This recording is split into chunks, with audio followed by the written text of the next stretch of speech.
Some tears are not cries for help. They are the final proof that someone has been carrying too much for too long. My name is Hannah Brooks, and if you had seen me that night, you probably would have thought I had everything under control. I was smiling. I was working. I was helping guests find their tables at one of the largest charity galas in Manhattan. From the outside, I looked calm. The truth was very different. The ballroom glowed beneath crystal chandeliers that scattered golden light across polished floors. A string quartet played softly near the stage.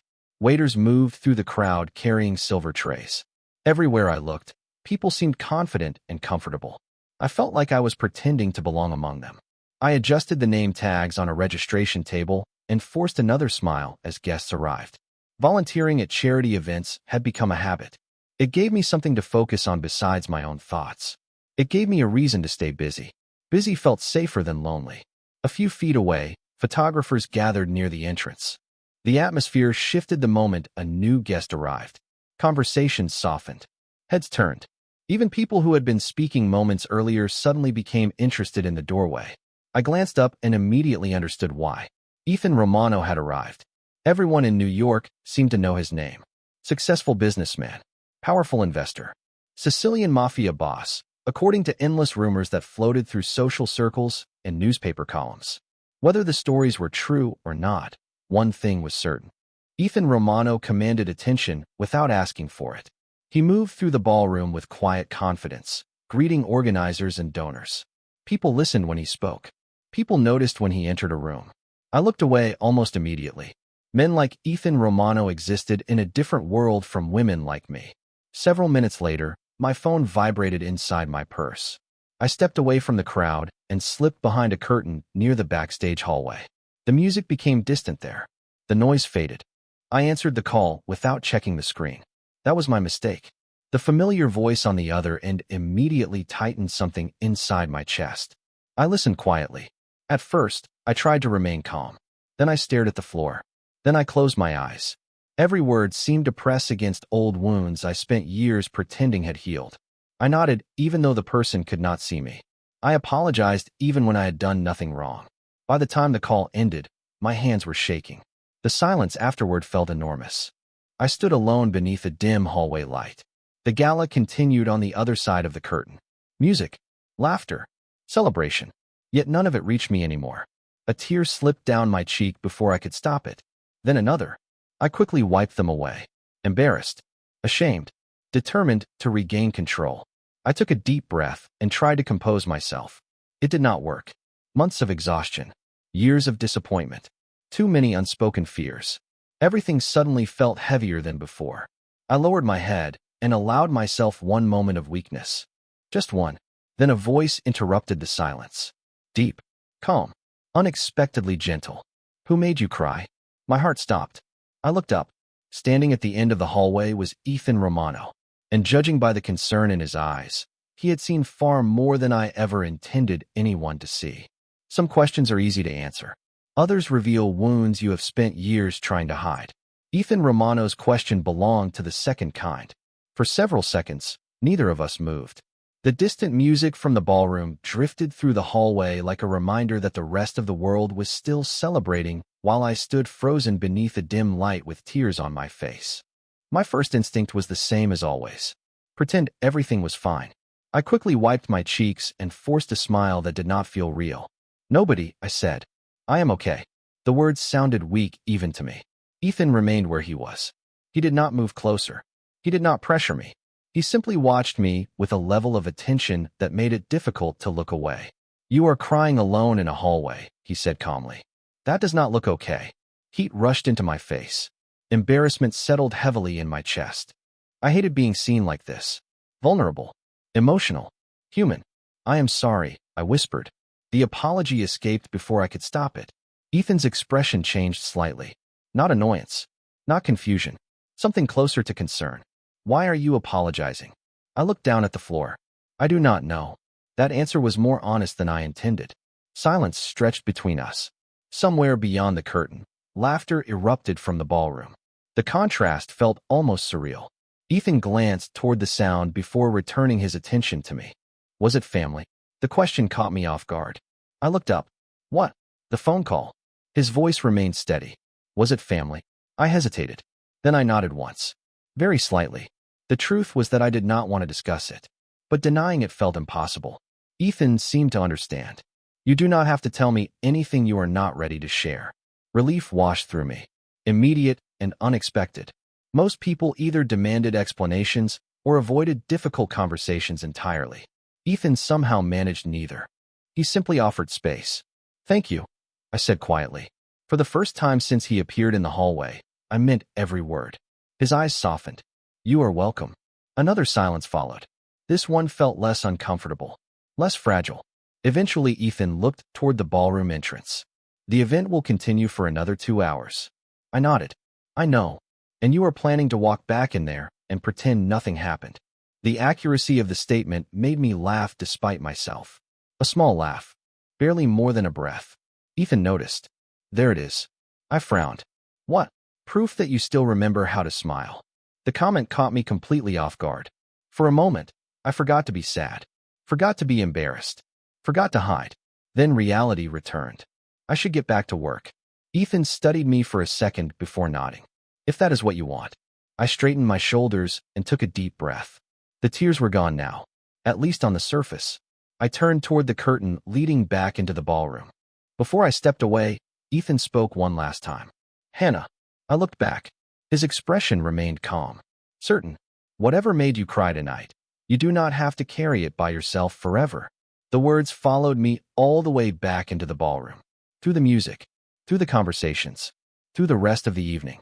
And no matter how hard I tried to focus on anything else, I could not stop thinking about the fact that Ethan Romano was the first person who had noticed I was hurting and chose not to look away. The habits that hurt us the most are usually the ones we stop noticing. The week after the gala, life returned to its normal routine, at least on the surface. I went back to the community library every morning. I organized shelves, helped visitors find books, led reading programs for children, smiled when people spoke to me, thanked them for their patience, apologized when they did not need an apology. The strange part was that I had started noticing it. Every unnecessary sorry. Every time I took responsibility for something that was not my fault. Every time I made myself smaller so other people could feel comfortable. And once you notice something, it becomes difficult to ignore. One rainy afternoon, I was arranging donated books when a volunteer accidentally knocked over an entire stack of novels. The books scattered across the floor. Before the young man could even react, I heard myself say it. I am sorry. We both froze. He stared at me. Why are you apologizing? I laughed awkwardly. Good question. Yet the answer was not funny. Because I genuinely did not know anymore. Later that evening, as I locked the library doors, a black sedan waited across the street. The moment I saw it, I recognized it. Not because I knew anything about luxury cars. Because I recognized the man standing beside it. Ethan Romano looked completely out of place on a quiet neighborhood sidewalk. Yet somehow he also looked as though he belonged everywhere. Rain tapped softly against the pavement as I approached. Mr. Romano.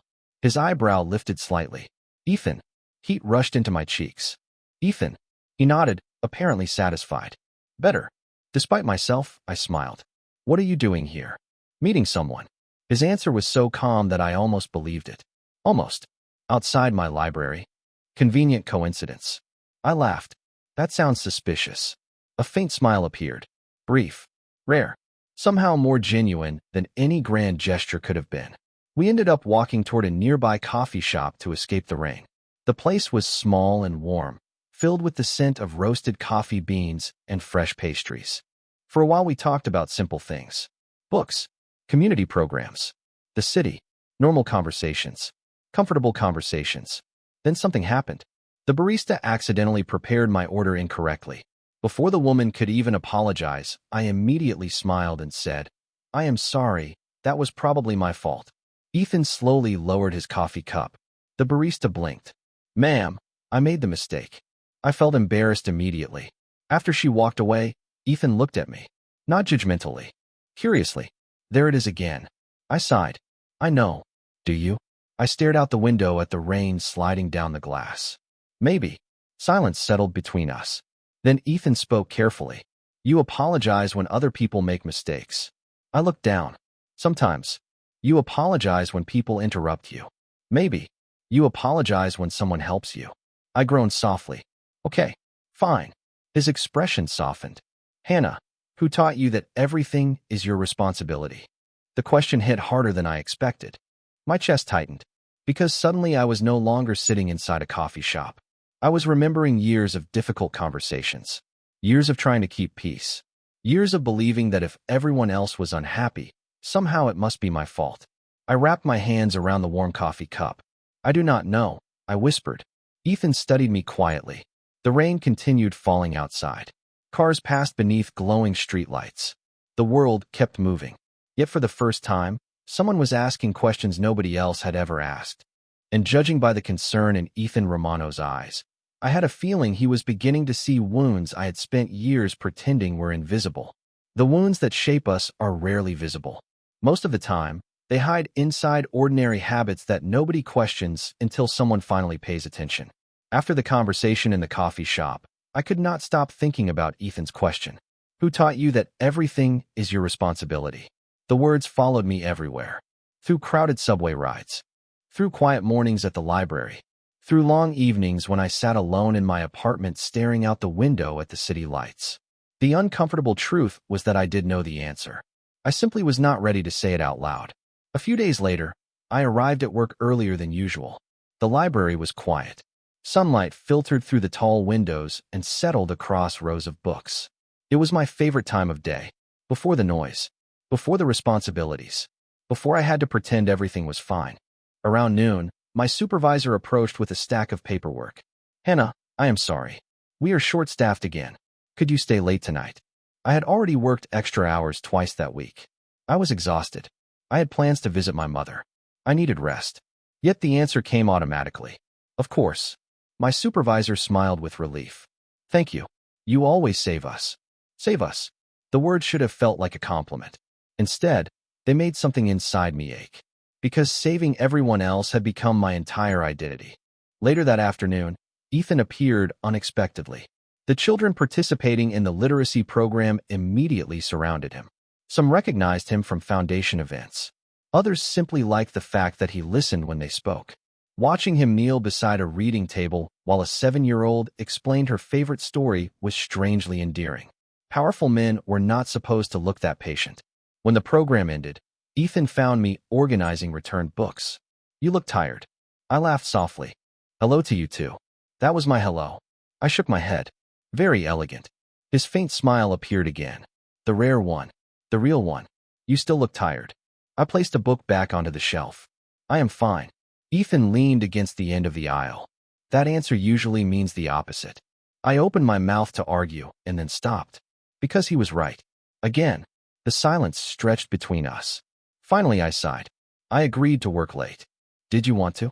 Such a simple question. Yet I struggled to answer it. Not because the answer was difficult. Because I was not used to considering what I wanted. Ethan noticed immediately. You do not know. I looked down. Not really. For a moment, neither of us spoke. Then Ethan carefully removed a book from the shelf beside him. You know what I think? What? He glanced at the cover before setting it back. I think you have spent so much time taking care of everyone else that you forgot how to take care of yourself. The words landed harder than they should have. My chest tightened unexpectedly. Because deep down, I knew he was right. Every decision, every sacrifice, every apology, they all came from the same place. The belief that other people mattered more than I did. Ethan stepped closer. Not enough to overwhelm me. Just enough to remind me I was not alone. Hannah, he said quietly. You deserve the same kindness you give everyone else. I stared at him, speechless, because nobody had ever said that to me before. And for the first time, I began wondering what my life would look like if I actually believed it. Some people spend their entire lives waiting for someone to ask how they are really doing. The surprising part is not how rarely it happens. The surprising part is how difficult it becomes to answer when it finally does. After my conversation with Ethan in the library, something shifted inside me. Not dramatically, not all at once. More like the first crack in a wall that had stood for years. His words followed me home that evening. You deserve the same kindness you give everyone else. I repeated the sentence several times while making dinner. Again while washing dishes. Again while lying awake long after midnight. The problem was not understanding the words. The problem was believing them. A few days later, I visited my mother. She lived in a small apartment in Queens surrounded by potted plants she treated like family members. The moment she opened the door, she smiled and pulled me into a hug. "You look tired," she said immediately. I laughed. That seems to be a popular observation lately. We spent the afternoon drinking tea and talking about ordinary things. Work, books, neighbors, weather, safe topics, comfortable topics. Yet something felt different. As though the conversation I had been avoiding for years was sitting quietly between us, waiting to be acknowledged. Eventually, my mother set down her cup and looked at me carefully. "Hannah." My stomach tightened. "Yes." "Are you happy?" Such a simple question. Yet it hit me harder than I expected. I opened my mouth, then closed it again, because I did not know how to answer. My mother seemed to understand. She reached across the table and covered my hand with hers. "You have spent your whole life trying to take care of everyone." Her voice was gentle, including me. I looked away, suddenly emotional. "You worked so hard after Dad left." The words escaped before I could stop them. Silence filled the room, the kind that arrives when an old wound finally receives a name. My mother sighed softly. "Hannah." I stared down at the table. "I remember watching you come home exhausted every night. I remember the bills, the stress, the worry." My voice grew quieter. I did not want to make things harder. Tears gathered unexpectedly, so I tried to be easy. My mother squeezed my hand. "Oh, sweetheart." The sadness in her voice nearly broke my heart. "You were a child." I blinked rapidly, fighting tears, failing. I know that now. The truth was I had never really known it. Not completely. Not until Ethan started asking questions nobody else asked. Not until someone forced me to examine beliefs I had carried for years. My mother's eyes filled with tears too. "You were never a burden." The words landed somewhere deep inside me. Somewhere old. Somewhere wounded. I lowered my head and cried quietly. Not because I was weak. Because I was finally exhausted enough to stop pretending I was strong. Later that evening, after I returned home, my phone buzzed with a text message. It was from Ethan. Simple. Direct. "Are you okay?" I stared at the screen for a long moment. Then something unusual happened. Instead of writing "I am fine," I told the truth. Not completely. Not yet. But more honestly than before.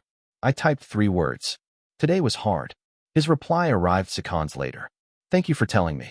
And somehow those 5 words made me feel less alone than I had felt in years. There is a difference between being strong and being unable to stop carrying the weight. For most of my life, I never understood that difference. The days after my conversation with my mother felt strangely quiet. Not peaceful. Not yet. More like the silence that comes before a storm finally arrives. I continued going to the library. Continued helping children find books. Continued smiling when people greeted me. From the outside, everything looked normal. Inside, however, something was changing. The walls I had built around myself were beginning to crack. Every difficult memory seemed closer than before. Every old fear felt louder. Every lonely thought felt impossible to ignore. One Friday afternoon, the library hosted a community reading event. Families filled the building. Children laughed between the shelves. Volunteers moved from table to table helping organize activities. Normally, those sounds comforted me. That day they felt distant, like I was listening from underwater. I kept telling myself I was fine. The problem was that I no longer believed it. Around 3 o'clock, one of the volunteers approached carrying a stack of papers. "Hannah, we need to adjust the schedule." I smiled automatically. Of course. Another volunteer needed help. A parent had questions. A delivery arrived late. One small problem after another. Nothing serious. Nothing unusual. Yet each request seemed heavier than it should have been. By the end of the afternoon, my chest felt tight. My hands trembled slightly whenever nobody was looking. I kept moving anyway. That was what I always did. Keep moving. Keep helping. Keep smiling. Then my phone rang. I recognized the number immediately. The same family member whose call had reduced me to tears at the gala. My stomach dropped. For several seconds, I stared at the screen. Then I answered. The conversation lasted less than 5 minutes. It was enough. The familiar criticism. The disappointment. The subtle reminders that I was never quite enough. Never successful enough.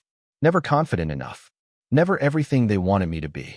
When the call ended, I stood frozen in an empty storage room behind the library. The fluorescent lights buzzed softly overhead. Boxes lined the walls.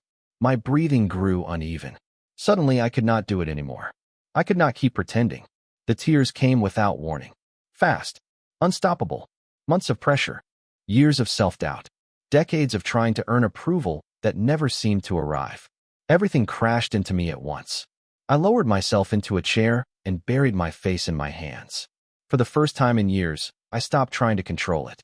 A knock sounded at the partially open door. I quickly looked up. Ethan stood there. Concern filled his expression immediately. Hannah. Just hearing my name in his voice made everything worse. Or maybe better. I could not tell. Because suddenly I was too exhausted to hide. I cannot do this anymore, I whispered. The confession escaped before I could stop it. Ethan stepped inside and closed the door behind him. He did not rush toward me. He did not try to fix anything. He simply listened. I am tired, I said, tears streaming freely now. I am tired of trying so hard. Tired of disappointing people.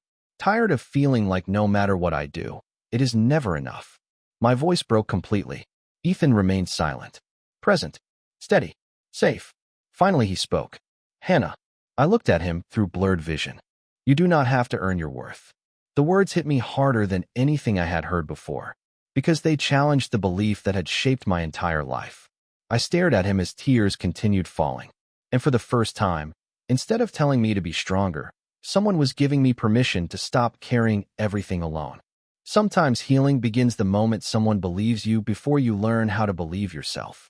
After that afternoon in the storage room, nothing changed overnight. The library still opened every morning. The city still rushed through its endless routines. The people around me still carried their own worries and responsibilities. Yet something inside me felt different. For the first time, I was no longer fighting alone. The realization was both comforting and terrifying. A week passed, then another. Slowly, I started noticing small changes. One morning, a volunteer arrived 20 minutes late for a children's reading program. The old version of me would have apologized for the inconvenience, even though I had done nothing wrong. Instead, I simply smiled and helped him get settled. It felt strange, unfamiliar, but also freeing. Another day, my supervisor asked if I could work through my lunch break to cover an unexpected scheduling problem. I almost said yes automatically. The words sat on the edge of my tongue. Then I paused. I cannot today, I said politely. My heart pounded as though I had done something terrible. Yet nothing terrible happened. My supervisor nodded. No problem. That was it. No disappointment. No anger. No disaster. I spent the rest of the afternoon wondering how many years I had spent fearing reactions that never actually came. One evening, Ethan invited me to visit a community center his foundation supported in Brooklyn. The building had recently been renovated. Children filled the classrooms. Volunteers organized tutoring programs. Families gathered in shared spaces that felt warm and welcoming. As we walked through the center, I watched people greet Ethan. What surprised me was not the respect he received. It was the way he listened. Whether speaking to donors, teachers, or children, he gave everyone the same attention, the same respect. At one point, a young girl approached holding a notebook.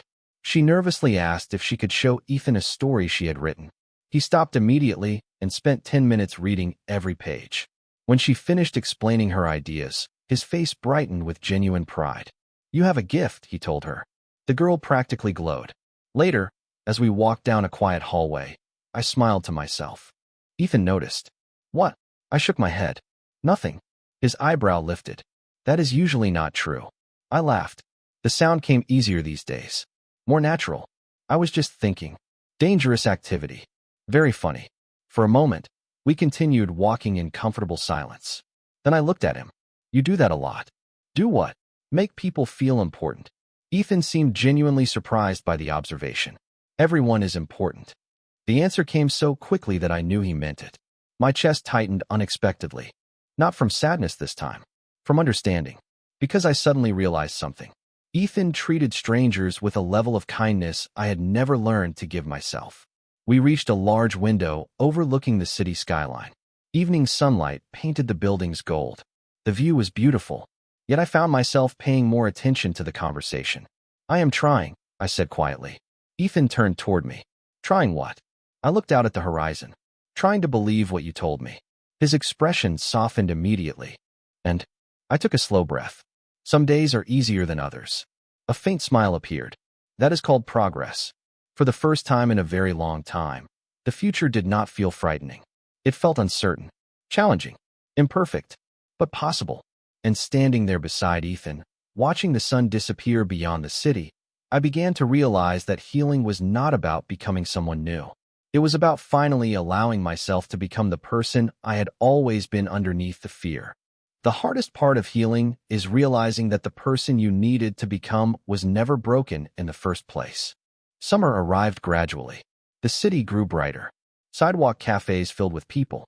Parks overflowed with families enjoying warm afternoons. Everywhere I looked, life seemed to be moving forward. For the first time in years, I felt as though I was moving with it instead of watching from the sidelines.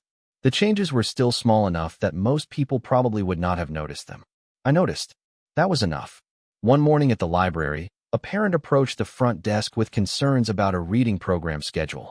Normally, I would have immediately assumed I had done something wrong. I would have apologized before even understanding the problem. Instead, I listened carefully, asked questions, offered solutions. By the end of the conversation, the parent smiled and thanked me for helping. As she walked away, I realized something surprising. I had not apologized once. The discovery felt almost unreal. Later that week, Ethan invited me to attend a planning meeting for a new educational initiative his foundation hoped to launch. The conference room overlooked Midtown Manhattan. Sunlight poured through floor-to-ceiling windows. Around the table sat teachers, nonprofit leaders, and community organizers. The old version of me would have stayed silent. She would have worried that her ideas were not important enough. She would have convinced herself that everyone else belonged there more than she did. Yet when the discussion turned toward literacy outreach, something unexpected happened. I raised my hand. Then I spoke. At first my voice trembled slightly. By the second sentence it grew steadier. By the third, I forgot to be afraid. I shared ideas from my years working in community libraries. Practical solutions. Real experiences. Observations nobody else in the room seemed to have. When I finished, several people nodded. One woman quickly wrote notes. Another asked a follow-up question. Nobody dismissed me. Nobody acted as though I did not belong. The meeting continued, but my heart felt lighter than it had in years. Afterward, Ethan and I stepped onto the rooftop terrace above the building. Warm wind drifted across the skyline.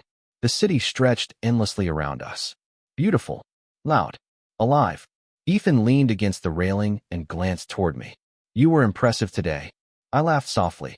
That feels strange to hear. Why? I looked toward the horizon. Because for a long time, I believed my job was to stay quiet and make life easier for everyone else. Ethan considered that for a moment. And now, the question lingered between us. I thought carefully before answering. Now I think my voice matters too. A smile appeared on his face. Not proud, not surprised. More like someone witnessing something he had believed all along. The realization warmed me unexpectedly, because Ethan had seen value in me long before I saw it myself. We stood together watching the city below. For a while neither of us spoke. Words were not necessary. Eventually I looked down at the crowded streets and remembered the woman crying alone behind a gala curtain months earlier. She felt so distant now, not because her pain was gone, because her pain no longer defined her. The fear was still there sometimes. The doubt still appeared on difficult days, but neither controlled my life anymore. As the evening sun painted Manhattan in shades of gold, I finally understood something important. Confidence was not the absence of fear. It was learning that fear no longer deserved to make every decision. And for the first time, I was beginning to trust the woman I was becoming. The answer to the most important question in my life was never a name. It was a realization. Autumn arrived almost a year after the night Ethan Romano found me crying behind a curtain at a charity gala. The air had turned cooler. Golden leaves drifted across Manhattan sidewalks. The city moved with the familiar rhythm of another season changing. Yet everything about my life felt different. The community literacy initiative we had helped develop was thriving. More children were reading. More families were participating. The library felt fuller than ever. Every day seemed to bring new opportunities, new challenges, new reasons to believe in the future. Most importantly, I no longer woke up feeling as though I had to earn my place in the world. The change had happened slowly, so slowly that I barely noticed it at first.